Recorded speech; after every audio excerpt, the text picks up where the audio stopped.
This is going to be the 2024 quarter two preview. A little bit of a review what happened this past quarter, what's happening in the economy, and what we expect to happen in this next quarter. Background, what has transpired over the last quarter? The pandemic came in 2020. Inflation hit in 40-year high. Inflation came, almost hit 10%. And the Fed came in and increased interest rates to a 40-year high, and more importantly, a quickest increase in history ever. So you can see this on this chart where you're seeing in the yellow there is the 2022 rate hike, where things went to, and then it went off the charts to 5.5%. And you can see it in comparison with the other past rate increase cycles. But as you can see, the slope, which is the increase shown, is quickest time ever. Here's the inflation numbers. As you can see in 2022 there, we hit that high, and that's what brought about these interest rate hikes. I do believe the summer of 2022, because that's when we stopped buying these value add multifamily projects. That was our last purchase. So it's been quite a while. As you can see, inflation has come way down to 3.2%. It is still considered a little bit sticky. Fed wants to get it down into the 2% range. I would say a big part of this statistic is misleading, because a big part of it is what are the rents doing? What is housing doing? And as we all know here, rents are based off of annual leases. So it is a huge lag. A lease is 6 months, probably more of a 12-month lag in here. And as we all know, and what I'll show later on in the slides, is as of 6 months a year ago, rents have been pretty much stagnant. It's starting to come back right now. But what I'm saying is 6 months a year ago, the rents are pretty stagnant. And that's what we're going to start to see coming out in the CPI numbers, because again, the CPI takes pretty outdated information in. And we already know now, 6 months ago, what the rent increases and how that will affect inflation down the road. From that, you can theorize that currently today, inflation is a lot lower than this number here. That is previewing interest rate cuts in the future. Of course, inflation doesn't hit all places. One of the biggest insurance goes up and down, and right now we're at a peak. And I do think it's somewhat mutually exclusive. When you get high inflation, it increases all rates there. You're just having these two things coincide. So in this chart, you see the core PCE inflation data and how that started to chip up. And just for more background, the reason why it went up is because there was like so much money pumped into the system to keep America afloat when we shut down for some months there during the pandemic. And just you can check past quarterly reports, but the amount of money that was pumped into the system, fake money, was way more than was pumped into. Conspiracy theorists say out there that there was some other issue, that the pandemic was just a great excuse to pump a lot of money into the system to prop things up. But of course, those are just conspiracy theories. And either way, who cares? This is the state that we're in right now, which is high inflation. Inflation kind of trickled down. This is the Fed's pretty much only lever for them to pull. And their primary focus is to moderate the economy so it doesn't get too hot and so it doesn't go too cold. Their bigger fear is that the economy gets too cold, meaning that they don't want to damage the economy too much by increasing rates so that we go into depression mode. It's one or the other. It's a difficult thing. I think the Fed actually does an okay job doing this difficult task. I do think that they have everybody's interests in mind. I'm all for modulating the ups and downs of the economy. That allows folks like us to predict things a lot better and do what we need to do. But yeah, just mind you that they would rather have high inflation than go into depression. And they're going to always, from a high level, they're always going to be increasing, decreasing rates to modulate this. And right now we're in a high interest rate period. And at some point, we're going to be going more downwards. Now, this sentiment has changed, and you've seen this change slowly. The talk is no longer, at what point are the interest rates going to hit? We know that with high confidence that the rates are at its highs. But the question has now changed to, at what point will the rates come down and at what pace? So everybody's got different theories. You see different predictions out there and different predictions for other banks around the world. A lot of people, they, at this point in time, reporting this in May of 2024, a lot of people are saying it's a coin flip whether June might be it, but we'll probably see the first cuts this year, 2024. Of course, that can always change. And we've been in this state of pausing for, I think, the last 2 or 3 quarters here. If you watched my quarterly reports, I'm going to say sorry that it's going to feel a little bit of Groundhog Day to you over the last 2 reports. A lot of this is impacted by interest rates, and we've been stuck here. I'm sorry if you're saying that Lane is not original with his content, but that's just really the state of the economy right now. But it does look like, if you base it off other interest rate cycle hikes, that it is looking like a textbook increase in rates, and we should start to see things coming back down. Of course, our best indicator is what's happened in history. Here are some of the big banks out there, what their predictions are. What I would recommend is that you can Google the Chatham Financial Curve, or the, I'm lost for the name, but I'll put it in my newsletter from time to time. I usually put it in there maybe every other month or two.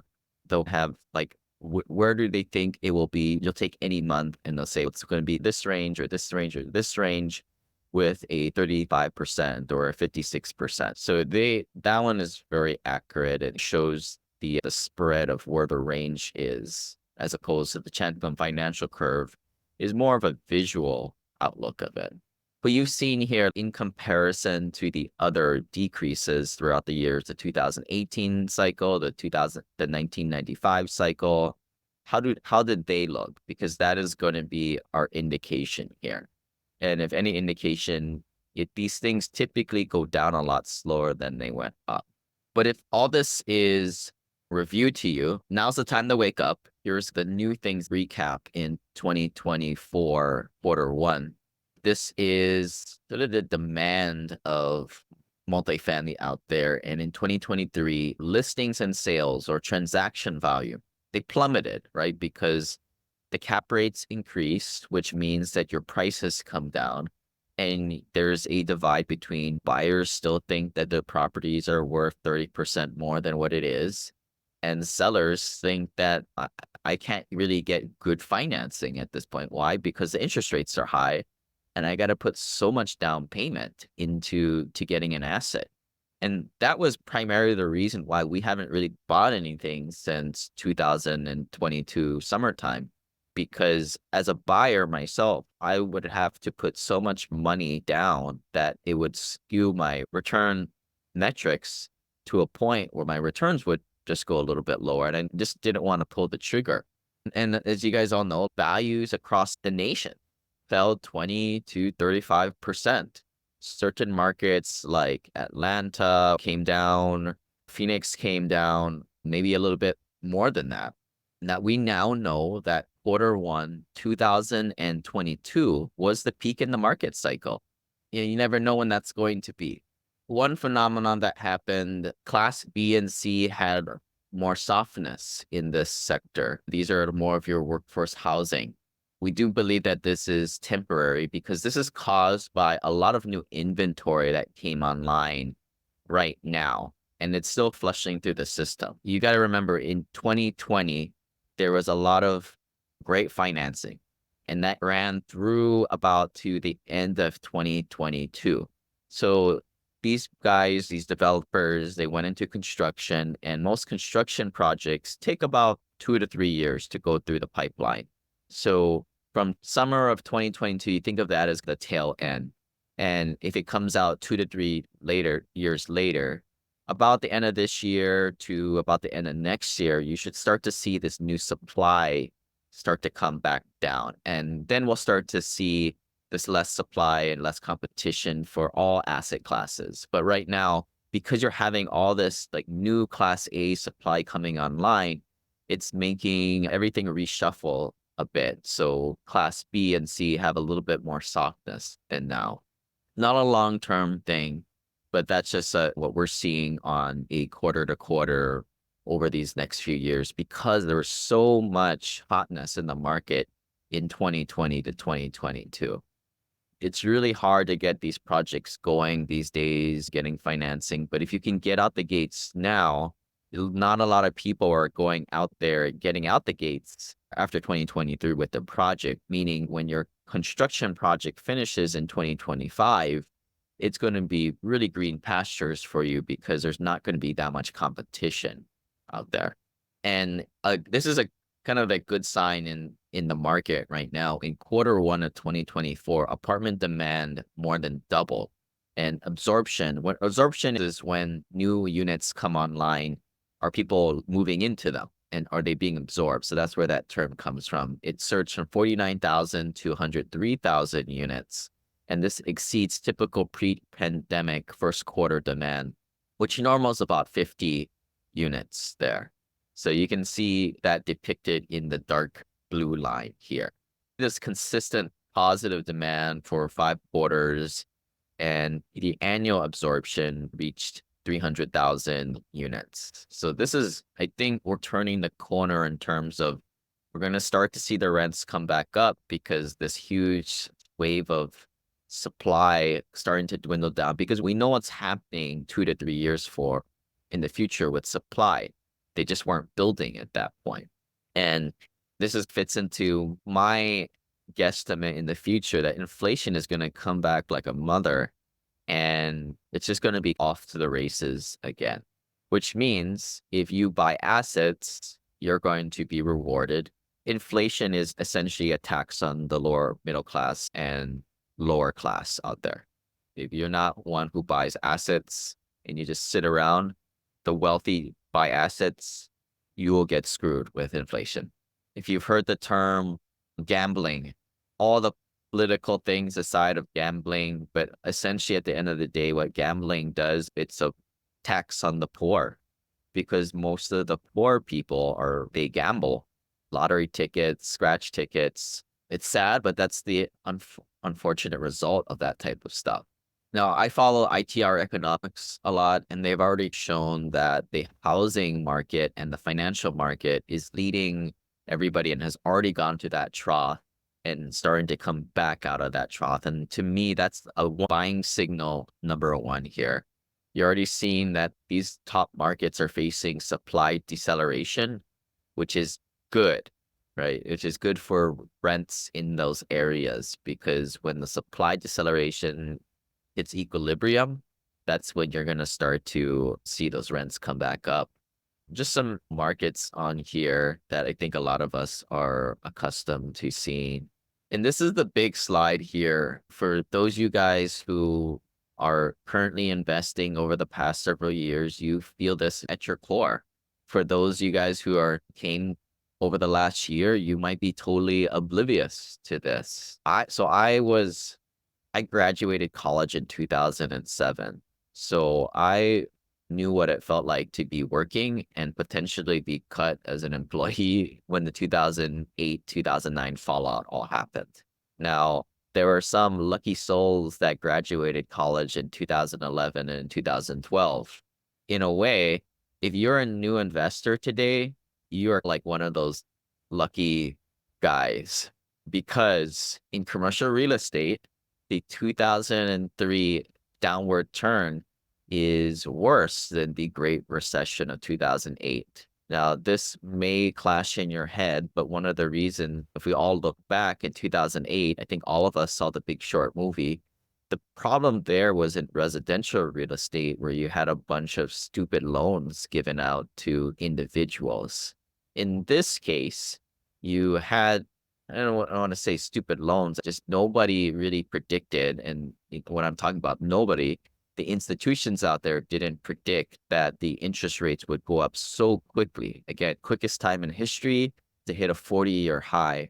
And that's what created a lot of bad situations to have the market to come down 35% off the prior peak. And this is investing 101 in real estate. Number one, you purchase during high interest periods and refinance or offload when rates fall. Duh, that's right now. And remember the 2008 financial downturn, people saw their 401ks and property values decrease 30, 40%, and even 50% in mere months. And for those you guys who are in your 40s or 50s, can we go back to what it felt like in 2005, 2006, and then forget about 2008, 2009. That was a lot of pain and anguish. But remember what it felt like 2 years later in 2009 and 2010. Were you even watching the news? Were you even on a webinar like this? What did it feel like? Or were you totally oblivious, and did you finally get into real estate in 2018, 2021, or worse, 2022? I say that because I started investing in 2009, and I saw this all kind of happen before my eyes. For most people out there, you're only going to get one opportunity like this to jump in when the wave is going to start to happen. And you're only going to make a lot of money in the beginning. And that wave is right now. We're seeing this happen in the market today, and we'll talk about another big player that's jumping into the market. Do you feel regret back in 2010, 2012 that you didn't jump in? I've talked to a lot of investors. Not many people who were in that got hurt. Maybe they were flipping houses in 2007, 2008 and got caught.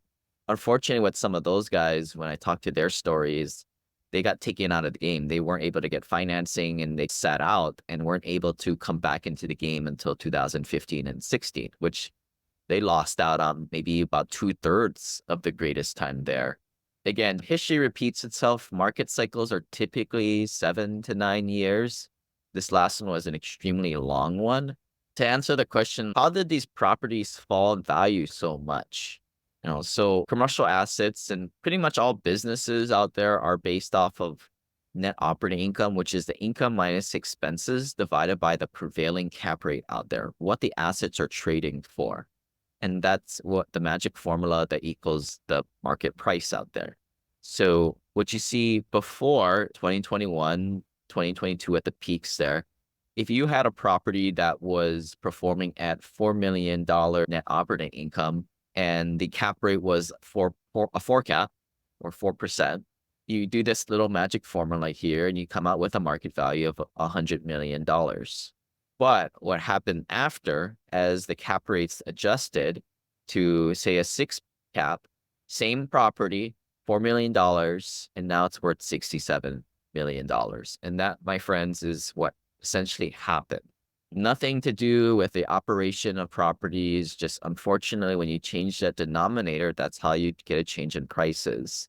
So for people who are new to the game here, looking to jump in, you should be salivating at the mouth right now, because in theory, we're at this inflection point. We should start to see these cap rates start to readjust back to normal. Maybe not get down to 4% right away, but from a 6 to a 5.5 cap, that's a lot of money of market appreciation there. And you may feel queasy, uncertain, but that's what Uncle Warren Buffett says. When there's fear in the streets, that is when you need to invest. Now, here's the problem, right? With some value add projects, even if you were able to execute 100% of the business plan and bump the net operating income from $4 million to $4.8 million, you're still at a market price of $80 million. So there might even be some great operationally and value added assets out there that might be still 20 cents at a discount. This is the most important thing ever. This is called the reversion cap rate. I call this cap rate gate. It's one little cell on the spreadsheet, but if you really wanted to fudge your numbers, you just change this one cell on the spreadsheet. And what this is, it's basically saying like, all right, we think that we're going to sell this deal 3 years, 5 years from now in this type of market, right? This is what the reversion cap rate will be, or the exit cap rate will be at the time and when we sell. The thing is, nobody knows what the reversion cap rate will be come, what is it, 2029, right? A good rule of thumb is to increase the reversion cap rate to assume that you're selling it into a softer market. Counterintuitive, but on the next slide, when we play around with the numbers, you'll see. But the property value is the net operating income divided by the cap rate. If the market gets softer, it might trade lower at a 6.5 cap as opposed to a 6.25 cap. As this meme says, if you're buying something at a 4% cap rate and the market corrects at a 5%, you're screwed if you didn't account for it in your underwriting. More times than not, and this is just part of the game, folks. You have to understand this. It's like you go to a car lot, used car lot especially, and the guy's like, "All right, it's $15,000," and you just laugh because there's room for negotiation. Just like an operator puts out a deal at 95% return in 5 years. All right, what numbers did you kinda mess around to get to that number? And this is, again, the biggest one here. But here's an example, and you can see how much it fudges the numbers. Say today we bought this asset at a 5.25 prevailing cap rate, and this has nothing to do with what the asset is running at. That's a totally different topic that confuses a lot of people. That's also called the cap rate of the asset. This is just the prevailing cap rate of the asset and what they're selling at. So say you bought something at a 5.25, the market corrects and it's 6.25 tomorrow. If you assume that if you were a good Boy Scout, which nobody does this these days, and assume that the cap rate increased 6.25 and your return was 100% return in 5 years. But if you would assume you only were a little bit conservative and it was 0.25%, then your projected return that you showed investors was 144. But then you were screwed because you didn't account for that. So this probably reversed the other way. I think I'm kind of explaining this a little bit confusing, but basically you see the spread in the numbers, like 40 something percent by underwriting it one way versus the other. And this is why what's on that PDF, it means nothing at the end of the day. This is where we try and teach investors like, hey, just these are some basic stuff to spot check so you don't get hit by this bus right here. Moving on to this is sensitivity analysis. So you can see if the exit cap rates here change, you can see how these numbers really start to change here. Again, if you use a really aggressive reversion cap rate, like the projections can move 40% one way or the other, is the takeaway.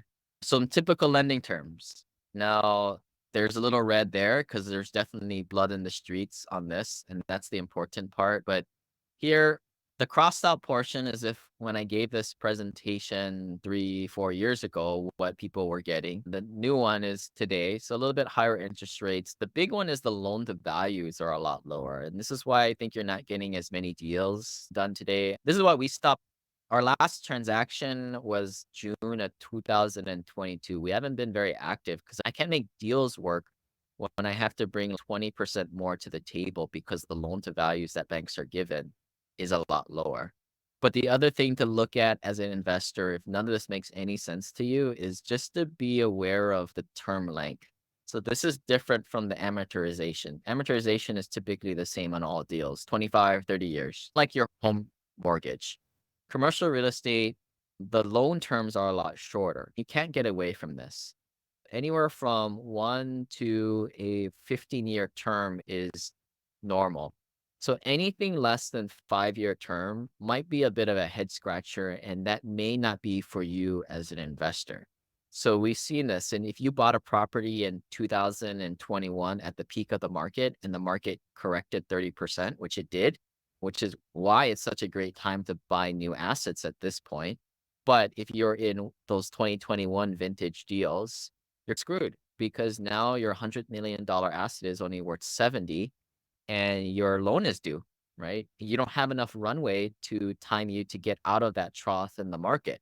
So that's why we put the designation there, 5 years or less. If you had 5 years or more, you could probably value add the asset, get out of it, and or the market corrects back up to get you back to par level. But anything less than 5 years is something to be aware of. So this creates this huge buying opportunity right now. And look at the past market cycles. This is interest rates here. Again, every 7 to 9 years, this is 7 to 10 because the last cycle was very long. But this happens again and again. And you never know when it's going to be. The next 2 years, probably thinking if you take a look at these last interest rate cycles, you got Volckers kind of mess up here. But typically, once the interest rates go down, it's a clear buying signal for the next several years. And that's when you make the money. And you need to be established now in a deal now and not get in the water once this wave starts to move. This is the way to read these market undulations and market cycles. Just speaking for myself, I never know when the next gray line is going to be happening. To think you can is silly. What you have to do is just diversify your holdings over 4 to 7 years as an investor, especially a passive investor. If you were in a deal established before 2020, you're totally fine. You may not want to sell now, but you're going to be totally fine. And I think that's where some investors who jumped in only in 2021, 2022 just got rocked. But plenty of investors on the opposite end that invested heavily and just didn't ran out of money after 2021. And boy, are they counting their lucky stars. And I look at this and I initially thought, man, this is really unfair. And you got a lot of smart investors that came in 2021, 22 and got decimated. And you got a lot of guys, they're not really good investors and they just happen to be jumping in at the right time. And how do you prevent a damage on your personal side? We diversify over 4 to 7 years. Now, for people who only jumped in 2021, 22 in less than 5 or 10 deals, which is not a diversified portfolio. I think a diversified portfolio is a couple dozen holdings plus. This may feel insensitive, but that's just how it is. The world is not fair, but that's what investing is essentially. You got to diversify over assets and especially time. Here's another image somebody shared with me. This is showing what the cap rates are. Again, you want to invest in the times where the cap rates take this drop.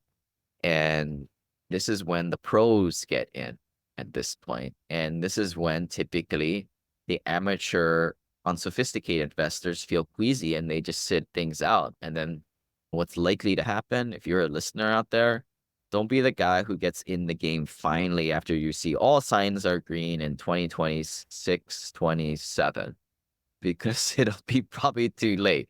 And then you'll probably be the proverbial guy when you get in. That's when I'd like to pull back. But me, again, I take the approach of I just always dollar cost average. I never know when there's going to be a market shift. I always want to have exposure on the good side and the bad side too. I take it all. The average cap rates are and the 10-year treasury. And I've said this before, especially in the e-course, but investors invest off of the spread in the interest rates and what the cap rates are, what the properties are performing at that time. And you apply some leverage and that's how you make good returns. And then you force appreciate the asset to get the majority of returns that way. That's the simple formula. So you never can time the market, but if you could, right now would probably be that ideal time because as you can see, the squeeze on this is at lows right now. I don't think you saw these types of lows for some time, but it's when the gap is really big, like in 2020. We all know this in hindsight now, right? You can't steer that way. The spread is all-time lows, about 90 basis points. And the principle here is expect the spread to widen eventually. And here's the big player that I've been waiting for. Blackstone, they just bought up a housing investment with $10 billion. I think they also bought like a $2 billion smoothie thing. They're buying up everything, essentially. They're jumping into the market. And for about a year now, a lot of us have been talking about when are the big players, the private equity guys, going to be jumping in and buying up everything. And now's the time. I will point out that Blackstone's kind of like a faceless organization out there. And they're the very ones that in very early on in the cycle in 2022, they created historically big REIT, and they essentially went bankrupt on it, and all the investors lost money, and then they started to make these funds. So that's just the nature of investment, or especially with these guys. But the largest multifamily deal for Blackstone to date, $40 million for property improvements, and that's just mere 4% of the 10 billion. So a little bit money for value add. What I tell people is don't listen to people on stupid YouTubes or podcasts that are economists or making predictions. Follow people who are actually putting their money where their mouth is and quietly buying things. So this portfolio consisted of 76 properties, 27,000 units, and they expect closure in Q3. So it takes a quarter or two for them to close these things, which is exactly why that's just transactions today. We have some refinances that we're doing, and we have things we've sold off a couple of things this past year. And financing is so difficult right now for the buyers. It's taking 3 or 4 times the amount of time. So I totally understand why Blackstone is taking so long for them to push through this transaction. Wouldn't it be nice if somebody were able to tokenize real estate and have it just complete like that? Just saying. But this is why I'm saying, like, all right, you're gonna be that guy who is like the negative Nancy and say, I want to only invest when there's a clear signal that the interest rates are going to start to coming down. That's going to be too late. Number one, because I'm a seller in the market. I know once that starts to happen, I'm going to jack my price up. The tables have turned. You are no longer the belle at the ball at that point. And number two, it takes so long to close transactions that you cannot get out in front of it. You're going to be on the backside of this thing. And what I guess my attitude is, I'm just going at this point, from historical evaluations, 30% off the highs, to me, it's good enough for me. If I can just buy it with long-term debt so that I hedge my downside, I'm just going to be picking things up. To me, at this point, it's a reboot. It's going around the monopoly board. You don't own anything yet, and you're just picking things up around the monopoly board at this point because everything is on a discount. And Blackstone's going to probably load up on more. This number has probably been updated again, but they said that 66 billion investment capital already. And Blackstone CEO says we're planting the seeds of future value at what we believe is a favorable time for deployment. And that was as of a month ago. And going back to the fundamentals, we all know that there's an increasing income and housing gap between the wealthy and everybody else. That gap right now, especially with interest rates and mortgage payments high, is all-time highs right now. There's a lot of supply running through the pipeline right now. Once those projects are built, we know that not a lot of projects are being originated. This is why we as developers are trying to get out of the gates now so that in 2025, 26, we can be out there opening up shop when there's less competition. But for the greater market, we do know that supply is going to go down, and this is going to exacerbate the already difficult situation for housing affordability out there. A different take on this, John Burns is another researcher out there. I put him in the category of economists. They said that we don't really need to build cheaper homes. We just need to solve the affordability homes. They created this little visual, but it just depicts the whole need for lower middle class housing out there. And I think it's just the right thing to do. If you can align your investing along with that positive narrative, then why not? The Wall Street Journal came up with this article, The Fortune Favors Early Movers in America's Property Crunch. Investors willing to buy buildings when everybody else is running scared typically get the biggest returns. Which side of the coin are you going to be following on? CNBC News says family office are looking beyond the stock market for higher returns. Family office have 46% of their total portfolio in alternative investments. And what are alternative investments? They include private equity, real estate, venture capital, hedge funds, private credit. So essentially buying up real estate or getting into real estate projects or buying businesses, not your standard American investment. Here's that trends cyclical report from ITR.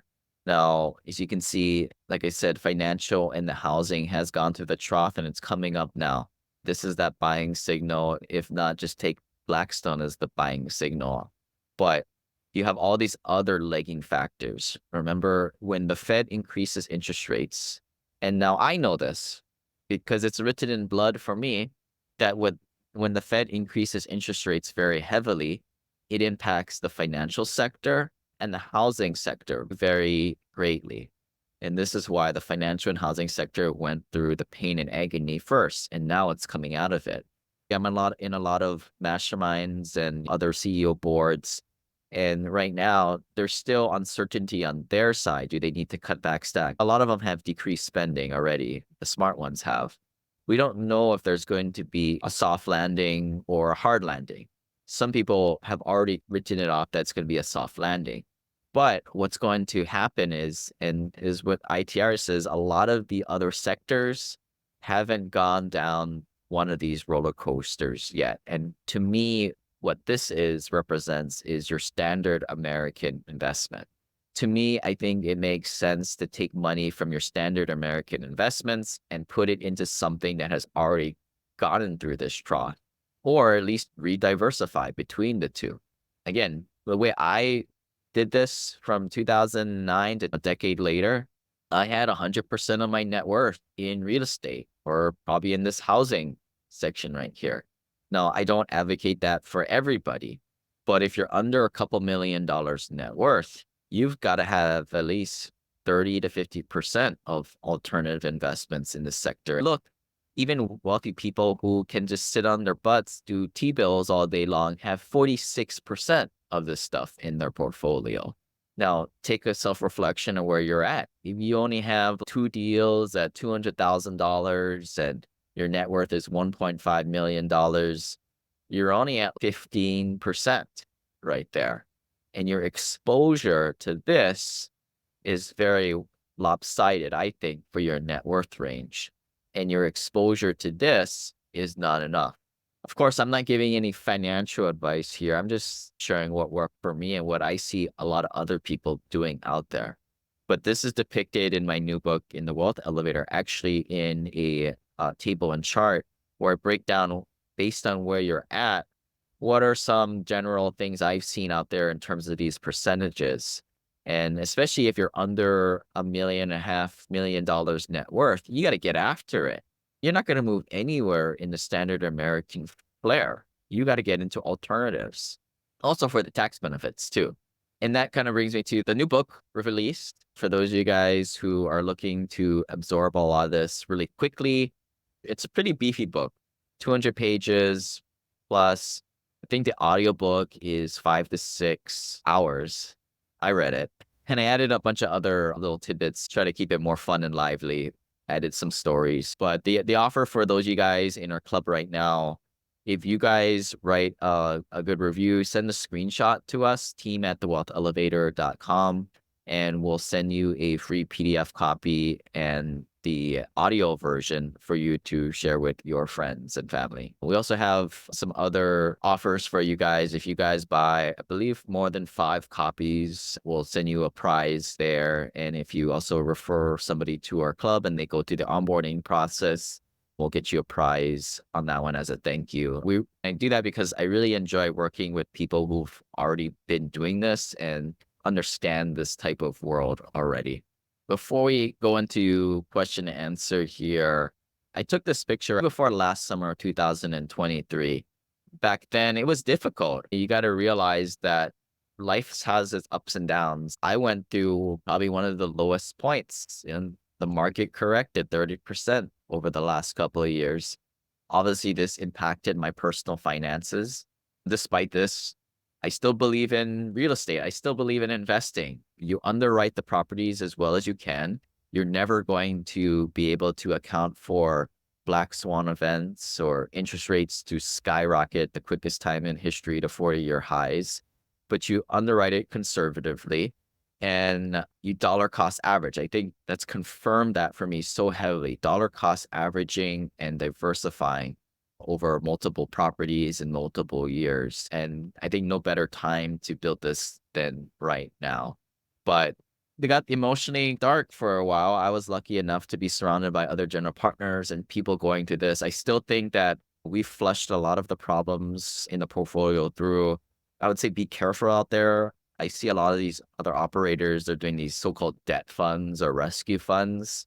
I know how they underwrite their deals. If the cap rates don't come under 5.25 for some of these guys, because I know they underwrite for a reversion cap rate of 5.25, everybody, including in the debt fund, is going to lose their money. There's a few people out there that I know that this is for a fact. We have the data. We have Yardi and CoStar, so we know what their properties are performing at. So there's no BSing that.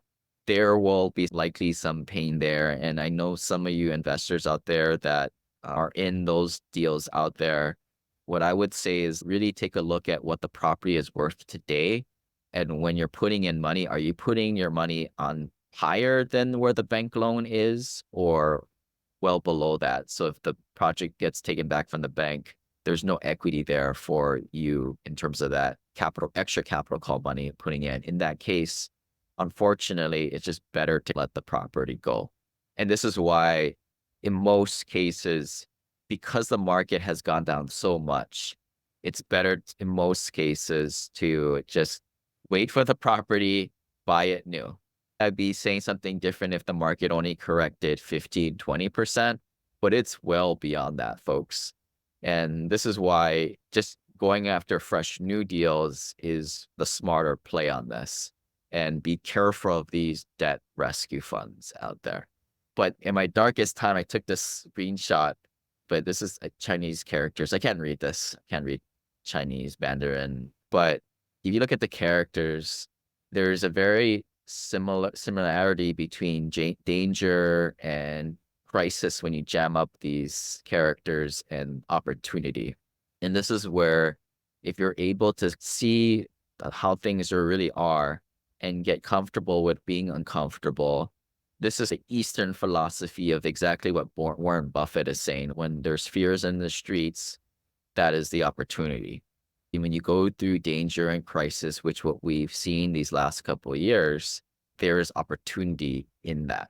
I started a new podcast, kind of new project focusing on mindset, emotional well-being, productivity, and relationships with your spouse too, in a new spinoff podcast. I call it the Rich Life Podcast. So if you guys are interested in that topic material, it's a little bit different than the flagship Wealth Elevator podcast, but you can check out that podcast on the YouTube channel under the podcast section that we have. And then if you want, you can check it out on iTunes. If you guys need the links, just send our team an email. We can send you that to you. You know, money is one thing, but more and more I'm realizing that the emotional side, just like the peace of mind, the mindset is a big part of that. My whole thing, like, there's a lot of folks out there that I was like this at one point in my life where everything was about money. Right? I need to save money so I can get retirement, so I can build my net worth. And I think that's great, right? That's growth in an area. But I myself reflected on kind of my journey these last 10 years. And maybe there should have been more attunement to social relationships, having a community, mindset, personal development. And that's what I guess that's been my formula is start to build a community about it, start to talk about it. And that's what this new Rich Life podcast is all about. Also, yeah, the last couple of months, there's been, tragic events. There was a guy who had some problems in his business and he killed his wife and his 3 kids. Just terrible stuff that bubbles this up to the surface. The last 2, 3 years have not been very good out there with the interest rates being increased, really unsettling times. But I think the more and more that's in the opportunity itself in that arena, right? Like until difficult times come around, you don't really have the motivation to do things. And at least that's what I've seen from talking to so many people, you guys who book these calls with us, that the reason why you jump on that onboarding call with me is there's usually some kind of deep-rooted issue or something that happened, whether that's you getting passed up for a promotion, or you had some kind of health scare, or you got a divorce, or you actually mapped out your finances and put it on a spreadsheet and realized this is not enough. I need to do something different. And that's the aha moment for some people to start to get educated. I think that's where you find us. You read the book, you consume the content that we had. That's what pushes a grown man, grown woman to spend 8 hours and going to the syndication e-course, right? Who does that? You guys do. And there was something that probably motivated you to do that, as it did when I first started. I didn't like my job. I was like, man, I can't handle this. But what I would say and be careful of, and I'm guilty of this too, is as humans, we're very resilient and we get used to things very quickly. I would say in 2 or 3 months, we get used to the status quo. So as at one time, you are really gung-ho motivated about learning about alternative investments, getting your infinite banking all set up, and then now getting these passive losses, maybe implementing rep status and cutting your tax bill by at least a quarter. And you're like, this is a lot of content. I'm confused. I don't know anybody around me. And that's why we have the Family Office Ohana Mastermind. If you're out there on an island trying to absorb this stuff, you're on an uphill battle, right? You need community around you. You need other think tank around you. And it also makes it a lot more fun. Not many people these days meet new friends or financial friends above the age of 30 or 40. At least that's speaking for myself. That's speaking for what I see from my older generation around me. It just becomes really stagnant with old friends from college. Social relationships are the currency that are the rich. But I digress there. So getting back to it, if you don't ride that wave of motivation now and get plugged into a community or start investing, you're likely to just accept the status quo that I'm just going to have to invest in my 401k stuff, pay a lot of taxes, never have a privatized bank, infinite banking, or credit investor banking. And I'll just be like everybody else because why not? Everybody is doing all right. It's like the Lego movie. Everything's fine. And if you've come to accept that, then I think that's good for you. But if you truly think that there's something better out there and you can go for it, then I think you need to move and take action and surround yourself with the right people doing this type of stuff. But with that, yeah, buy the book. But yeah, I think things are definitely moving in the right direction here in terms of the market. And I would also want to throw out one more last resource. A lot of these articles and new articles that I find, I will put on our news page at thewealthelevator.com/news for you guys to pull this stuff yourself. All right. Thanks everybody for joining. Bye.